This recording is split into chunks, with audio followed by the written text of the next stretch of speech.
Selamat datang di catatan terakhir. Cerita yang seharusnya tak pernah didengar. Kali ini kita punya cerita nyata yang berasal dari Jepang, di mana kasus ini dikenal dengan Nephadatan. Cerita ini terjadi pada tahun 2004. Dan cerita ini terdengar cukup sadis, di mana ada dua anak kecil yang masih menduduki bangku sekolah dasar di kota Sasebo, prefektur Nagasaki. Satomi Mitarai, umur 12 tahun, bersama temannya yang baru berumur 11 tahun. Bahkan pelaku pada kasus ini usianya lebih muda dari korban. Media Jepang tidak boleh menyebut nama asli karena dia masih di bawah umur. Jadi kita panggil saja dengan Nephadatan. Pas dia ditangkap, dia menggunakan baju bertuliskan Nevada. Dari situlah netizen memberikan julukan kepada si pembunuh dengan julukan Nephadatan. Waktu itu kejadian itu terjadi di ruang komputer sekolah. Pada tanggal 1 Juni 2004, yang awalnya mereka sedang mengikuti pelajaran komputer. Namun tiba-tiba si Nephadatan mengajak Satomi masuk ke ruang kosong. Dan Satomi tidak curiga sama sekali terhadap Nephadatan. Dan di situ Nephadatan langsung nyerang si Satomi. Nephadatan membawa cutter bersama pisau kecil, dan yang dilakukannya terhadap Satomi, leher disayat, bahkan ada luka di tangan yang sepertinya Satomi berusaha menahan serangan dari Nephadatan. Namun Satomi terkalahkan karena Nephadatan menggunakan senjata tajam dan Satomi tewas di tempat. Bisa dibilang sadis banget buat ukuran anak umur 11 tahun.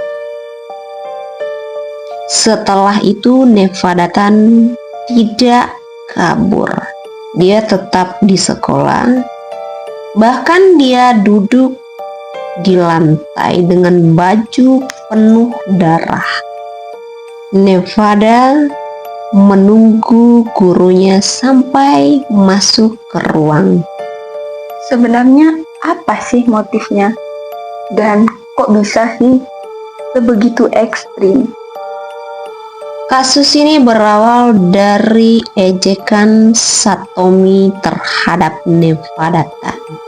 Satomi menyindir Nephadatan melalui atau melewati forum internet kecil, di mana Satomi mengeluarkan kata-kata yang membuat Nephadatan sakit hati. Ditambah ada rasa iri atau dendam pribadi Nephadatan terhadap Satomi. Dan hari itu semuanya meledak. Dan Jepang kala itu dihebohkan dengan kasus pembunuhan anak kecil ini. Sampai media luar negeri juga mengangkat kasus ini. Karena sangat jarang ada pembunuhan brutal yang dilakukan oleh anak sekecil itu.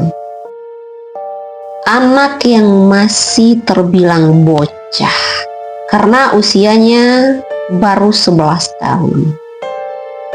dan dia tidak bisa dihukum seperti orang dewasa. Nevada Tan akhirnya dikirim ke pusat rehabilitasi remaja, bukan penjara, tapi semacam tempat pembinaan. Dan setelah beberapa tahun, Nevada Tan keluar dengan identitas baru. Dan sampai sekarang tidak ada yang mengetahui Nevada Tan tinggal di mana. Identitasnya dilindungi ketat oleh pemerintah Jepang. Kasus ini tuh jadi legenda di internet. Sampai banyak muncul gambar-gambar fan art, meme, bahkan ada komunitas yang ngekultusin dia. Padahal dia itu pembunuh. Itulah sebabnya kenapa agak disturbing dari tragedi beneran malah menjadi ikon horor pop culture. Kasus ini tuh sebenarnya nunjukin betapa rapuhnya anak-anak kalau nggak dijaga emosinya.